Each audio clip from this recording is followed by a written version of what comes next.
வணக்கம் friends, welcome to my channel. நான் இன்றைக்கி என்னோடய கத்திரிக்காய் செடி எப்படி நட்டிருக்கேன், அது எந்த மாதிரி வந்திருக்கு அப்படின்னு தான் காட்டுறேன். இதுவும் மாடியில் தான் வச்சுருக்கேன். நான் போன வருஷம் ஆடிப்பட்டத்துக்காக வாங்கின விதைகள் தான் நடவு செஞ்சுருக்கேன். என்னென்னா ஒரு 20 விதை அந்தளவுக்கு நான் நர்சரி ட்ரேயில் விதைச்சேன். ஆனால் ஒரு 10 தான் நல்லா வந்துச்சு.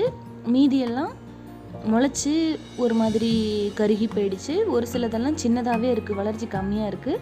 இப்போதைக்கு நான் ஒரு 10 நாற்று மட்டும் எடுத்து நட்டிருக்கேன். மீதியெல்லாம் இன்னொரு 10 டேஸ் போய் நட்டுக்கலாம் அப்படின்னு விட்டுருக்கேன். பாருங்கள், நான் எடுத்து காட்டுறேன் ரூட்டெல்லாம் எப்படி பிடிச்சிருக்குன்னு. இது 20 நாள் நாற்று. இது தரையில் போட்டிருந்தோம் அப்படின்னு நல்லா வளர்ச்சி இருக்கும். இது வளர்ச்சி வரல, ஆனால் ரூட் நல்லா ஃபார்ம் ஆகிருக்கு.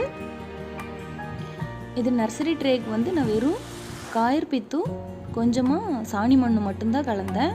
வேறு எதுவும் சேர்த்தலை, செம்மண்ணெல்லாம் கலக்கவே இல்லை. பாருங்கள் எப்படி இருக்குன்னு. இதில் காயர் பித்து அதிகமாக போட்டோன்னா தான் ரூட் சீக்கிரமாக ஃபார்ம் ஆகுது. இப்போ நான் செடி வச்சு காட்டுறேன். இது செடியை கலைக்க வேண்டியதில்லை, வேரெல்லாம் எடுத்துடணும்னு அவசியம் இல்லை, அப்படியே நட்டுக்கலாம். நான் 1.5க்கு 1.5 பேக் தான் எடுத்திருக்கேன். இதில் 4 செடி வச்சுருக்கேன். 2 வைக்கலாம், இல்லை 4 வைக்கலாம். இந்த தடவை நான் 4 வச்சுருக்கேன். நல்லா வளர்ச்சி இருந்துச்சு. ஏன்னா அகலமாக இருக்கிறதுனால 4மே நல்லா வருது. இந்த க்ரோ பேக்குக்கு நான் மண் கலவை எப்படி எடுத்திருக்கேன்னா 3 சம அளவு எடுத்திருக்கேன். அதாவது செம்மண், காயர்பித், அப்புறம் சாணி மண் 3மே சம அளவு எடுத்திருக்கேன். காயர்பித் அதிகமாக சேர்த்துனா பூசணம் வந்துடுது. எனக்கு அந்த மெத்தடு சரியாக வரல. முதல்ல நான் காயர்பித் 2 மடங்கு, செம்மண், சாணிமண் 1 எடுத்தேன். ஆனால் எனக்கு செட் ஆகலைங்கிறதுனால இந்த தடவை 3 சம அளவு எடுத்திருக்கேன். நல்ல க்ரோத் இருந்துச்சு, நல்ல ஈல்டும் கொடுத்துச்சு. பாருங்கள், ஈவினிங் டைமில் தான் நட்டிருக்கேன். இந்த மாதிரி கொஞ்சமாக தண்ணி ஊற்றிட்டுருக்கேன். எப்பவுமே செடிகள் வைக்கும்போது ஈவினிங் டைமில் வச்சோன்னா நைட்டு ஓரளவுக்கு நல்லா வேர் பிடிச்சி அடுத்த நாள் காலையில் நல்லா ஃப்ரெஷ் ஆகிடும். காலையில் வச்சோன்னா இந்த வெயிலுக்கு வாடி அப்புறம் தான் தலைய ஆரம்பிக்கும். நான் ரெகுலராக நர்சரி ட்ரேயில் விதைக்கிறது இல்லை. இப்படியே ஏதோ ஒரு காய்கறி செடிக்குள்ளே பாட்டில் போட்டு விட்டுருவேன். அந்த நாற்றை தனித்தனியாக எடுத்து பிரித்து நட்டுருவேன். ஏன்னா நர்சரி ட்ரேயில் விதைச்சோம் அப்படின்னா நிறைய மெயின்டெனன்ஸ் இருக்குது. அடிக்கடி தண்ணி விட வேண்டி இருக்கும். நான் டெய்லி ஒரு தடவை தான் தண்ணி விடுவேன். ஆனால் ட்ரேயில் போட்டோன்னா 2 தடவை அந்த மாதிரி தண்ணி விட்டோம்னா தான் நல்லா ஈரப்பதம் இருந்தால் தான் நல்ல க்ரோத் கிடைக்குது. இது செடி நட்டதுலேருந்து ஒரு 5 நாள் கழித்து காட்டியிருக்கேன். நல்லா வேர் பிடிச்சி வளர ஆரம்பிச்சிருச்சு. இது ஒரு 20 நாள் கழித்து காட்டியிருக்கேன். நம்ம நாற்று விட்டதுலேருந்து ஒரு 2.5 மாதம் அந்த மாதிரி வரும்போது இந்த அளவுக்கு ஈல்டு வந்துடும். இப்போ 1-2 பூ பிஞ்சு தான் இருக்குது.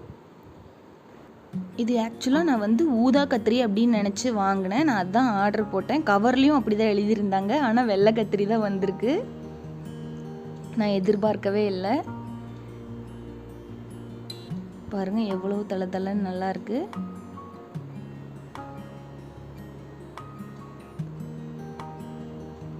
நல்லா செடி நல்லா வளர்ச்சி இருந்துச்சு. 4 செடி வச்ச மாதிரி இல்லை, நல்ல க்ரோத் இருக்குது.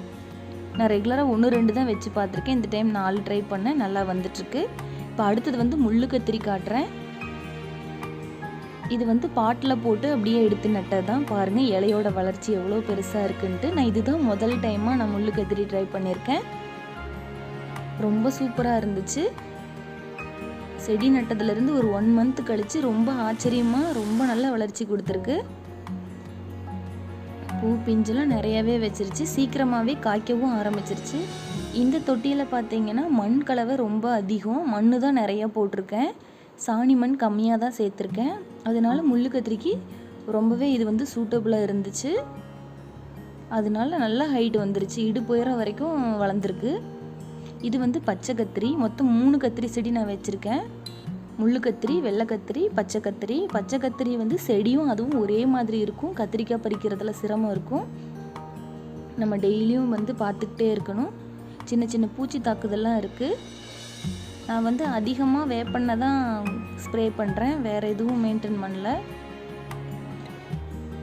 இந்த மாதிரி பார்த்துட்டேன் அப்படின்னா ஈவினிங் டைமில் வேப்பெண்ணெயை கலந்து ஸ்ப்ரே பண்ணிடுவேன். பாருங்கள் நல்லா பிஞ்சு இருக்குது. முள் கத்திரியில் காம்பு, கத்திரிக்காய் செடிகள் எல்லா இடத்துலையுமே முள் இருக்குது. ஆனால் நல்ல பெருசாக கத்திரிக்காய் வருது. நான் உங்களுக்கு அந்த வீடியோ காட்டலை. இது இப்போ தான் பிஞ்சாக இருக்குது.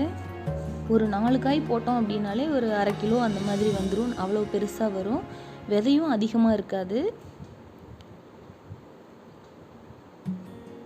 இது இன்னும் ஒரு 5 நாள் 6 நாள் கழித்து பறிக்கணும். இது பச்சை கத்திரி. இது வந்து நான் ஒரு 2-3 வருஷமாக பயிரிட்டுருக்கேன் பச்சை கத்திரிக்காய். நானே விதை வந்து சேகரித்து எடுத்து வச்சுப்பேன். அடுத்தடுத்த வருஷத்துக்கு நானே விதைச்சிப்பேன். முள்ளு கத்திரி போன வருஷம் தான் ஒருத்தர் கொடுத்தாரு. கத்திரிக்காய் தான் கொடுத்தாங்க. சொத்தையாக இருந்துச்சு, பழுத்து இருந்துச்சு. அதில் விதை எடுத்து வச்சு தான் சேகரித்து வச்சுருக்கேன். இப்போ வந்து ஃபஸ்ட்டு ட்ரையலுக்காக தான் நான் போட்டிருக்கேன். இன்னும் மறுபடியும் வந்து நான் விதைக்கணும். பாருங்கள், பச்சை கத்திரிக்காய் ரொம்ப அழகாக இருக்குது. இதில் நிறைய விதை இருக்கும். பச்சை கத்திரியில் நிறைய விதை இருக்கும். முள்ளு கத்திரிலையும் வெள்ளை கத்திரிலையும் விதையே இருக்காது.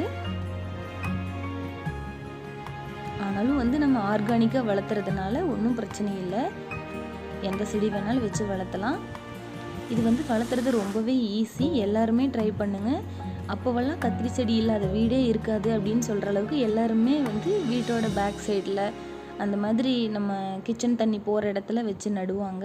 நான் கூட சின்ன வயசுலலாம் எங்கள் பாட்டி, எங்கள் அம்மா எல்லாருமே வந்து வீட்டுக்கு ஒரு 3-4 கத்திரி செடி வளர்த்துவாங்க. நானும் பார்த்துருக்கேன். இப்போவும் நான் ரெகுலராக மிளகாய், கத்திரிக்காய், தக்காளி வந்து ரெகுலராகவே எங்கள் வீட்டில் இருக்கும். நான் நிறைய செடி வைக்கலனா கூட இது வச்சுட்டு தான் இருப்பேன். நீங்களும் ட்ரை பண்ணுங்கள். எப்படி வந்துச்சுன்னு எனக்கு கமெண்ட் பண்ணுங்கள். உங்களுக்கு இந்த வீடியோ பிடிச்சிருந்துச்சுன்னா என்னோடய சேனலுக்கு சப்ஸ்கிரைப் பண்ணுங்கள். தேங்க்யூ ஃபார் வாட்சிங். தேங்க்யூ.